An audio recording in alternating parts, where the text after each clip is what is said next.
Welcome, addicts.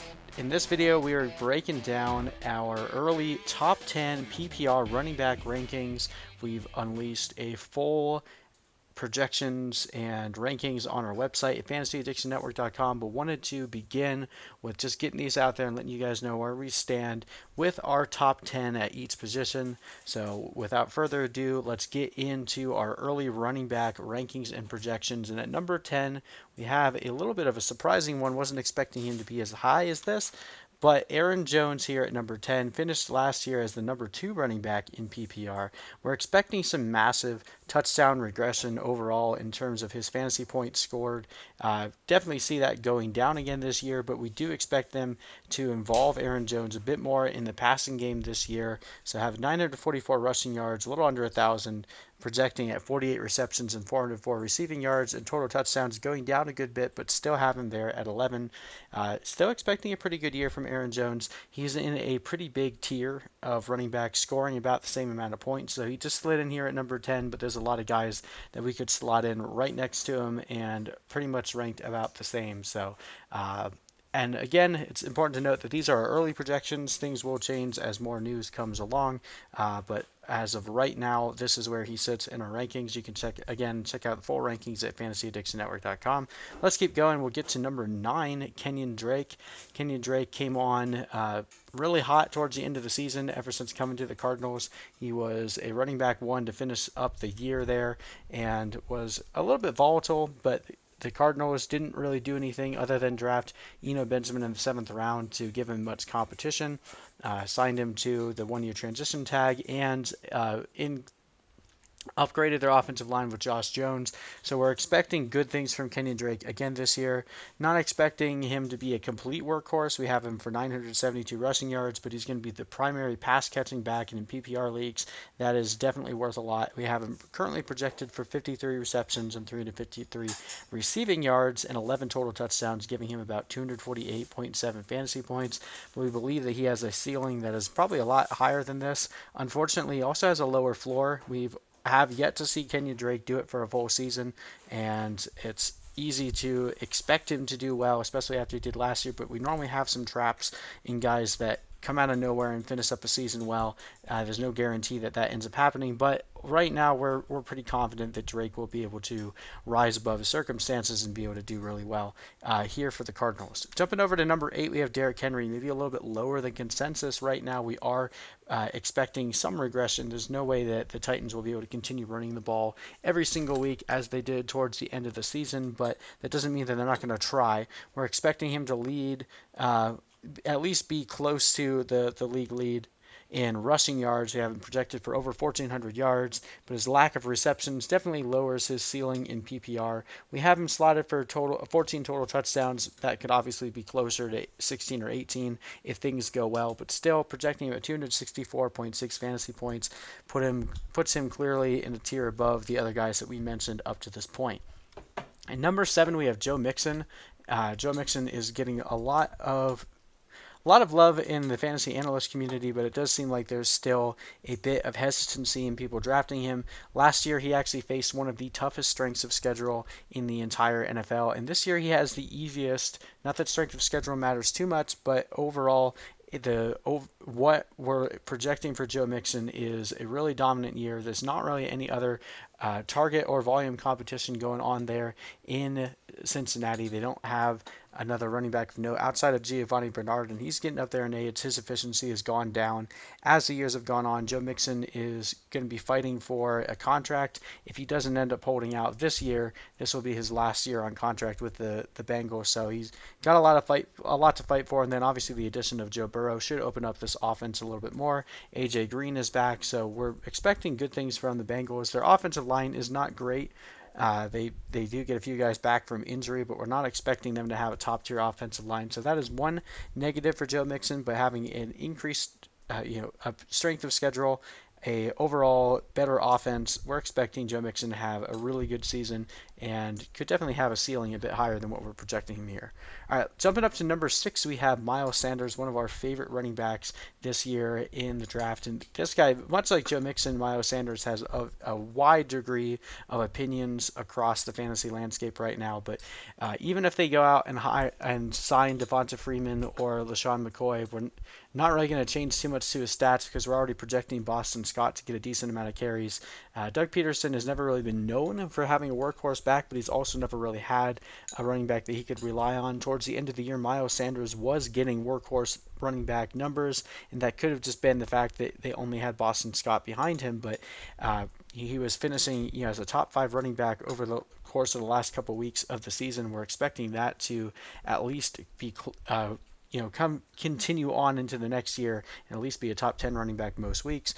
We're expecting him a little over 1,000 rushing yards, so nothing crazy on the rushing yard front, but 59 receptions, 10 total touchdowns, 522 receiving yards, puts him at 273 fantasy points, and it's hard to ignore the fact that that ceiling could be much higher if he peaks closer to 70 or 80 receptions, which is definitely possible for a running back like Miles Sanders and a team like the Eagles that does not, outside of Jalen Reagor and the tight ends there, does not have a lot of talent for Carson Wentz to throw the ball to.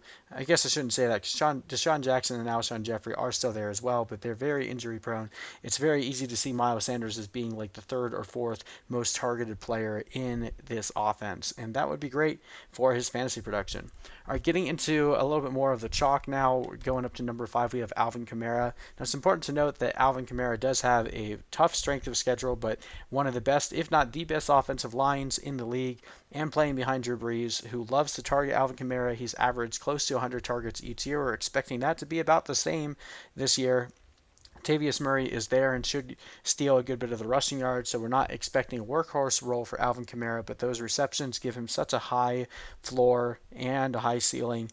So if he's able to continue and fully recover from the injury he sustained last year, get back to his productive ways, very easily topple over 300 fantasy points, giving us about 1,500 total yards, 79 receptions, and 12 touchdowns. Last year, he also had a massive touchdown regression. The previous year, he couldn't do anything but score touchdowns. In 2019, he couldn't score to save his life. So we're expecting that to kind of balance out between 2018 and 2019, giving him a total of 12. All right, jumping up to number 4, we have Dalvin Cook. Dalvin Cook is going to get to play in a Gary Kubiak system that absolutely loves featuring running backs. Now, I do expect the Vikings defense to take a little bit of a step back this year. They lost a ton of starters, and they did have a good draft overall, but I don't expect their defense to be as strong, so there could be a little bit more passing volume. Last year, they actually had more rushing attempts than passing attempts. I don't expect that to continue into this year, but I wouldn't expect the swing to be too drastic. We're still projecting Dalvin Cook to get the majority of the workload here, get about 1,200 rushing yards, and still be heavily involved in the passing game with 56 receptions and a total of 13 touchdowns, giving him 306.9 fantasy points for the year. All right, jumping up to number 3, we have Ezekiel Elliott. This is going to be a common trend that you guys will start noticing as we talk about the Cowboys. We're expecting this defense to be really bad, but Ezekiel Elliott does not give coaches any reason to take him off of the field. We're not expecting that much to change with Kellen Moore still calling the shots there on offense. Last year, he played the majority of snaps. We're not expecting Tony Pollard to eat too much into his production. We're expecting him to get about 1,300 receiving yards, and expecting him to be a little bit more involved in the passing game with 53 receptions and 423 receiving yards. And we're expecting him to get about 15 total touchdowns. Obviously, those touchdowns could vary, which is why we have Zeke, Kamara, and Dalvin Cook all in the same tier, because if he hits a little under that touchdown total or Dalvin Cook hits a little bit over, these guys could very easily switch, but pretty solid tier 2 here between these 3 guys. And then these last 2 are super chalk, but it's hard to ignore, and you don't want to, there's not really any reason to go against the grain on these next 2 guys. At number 2, we have Saquon Barkley. Fortunately, it doesn't seem that the fantasy community, or maybe unfortunately for those who are hoping to be able to get him at a discount this year, the fantasy community did not fault him for coming back and playing ineffective on that high ankle sprain, because by the end of the season, he was back to his dominant form, scoring over 30 fantasy points in the last couple weeks of the season on average. And we're expecting, again, assuming that he stays healthy, that he'll have another dominant year. The Giants defense also, much like the Cowboys, is not very good, so that's not going to lead to a lot of running from behind kind of games. But Saquon Barkley is such a vital part of this offense, especially in the passing game. It's not like they're going to take him off the field. Very similar to the way that the Panthers use Christian McCaffrey. He's just always out there and could very easily see a season even more productive than this one. We have him projected right about where we expect the middle between his floor and ceiling could be at 1,300 rushing yards, 14 total touchdowns, and about 69 receptions. So that would put him squarely at number 2. And of course, we haven't mentioned him yet, but number 1 would be Christian McCaffrey. We're still expecting a massive regression from the prior year. He had the second most productive season of any player ever. And even though we're expecting the Panthers to do pretty well on offense this year, you would be foolish to project him to have the exact same numbers as last year, right? Maybe not. But overall, we're expecting Christian McCaffrey to still have close to 100 receptions, about 1,200 rushing yards. This would still put him at about 2,000 total all-purpose yards and 15 total touchdowns. But clearly, you could see where he could end up having closer to 1,400 rushing yards, maybe even closer to 1,000 receiving yards again, closer to 20 touchdowns. So this is definitely probably closer to his floor, again, assuming health. All these projections are assuming health of these players, and there's no real reason to expect otherwise. Can't predict injury, but we can project changes to schemes and things of that nature. But the Panthers offense has really done nothing but signal to the rest of the fantasy community that Christian McCaffrey is going to be used any different than he was last year. We're expecting Joe Brady to have a pretty good influence on that offense. We saw how dominant Clyde Edwards-Helaire was for LSU in that season with Joe Burrow.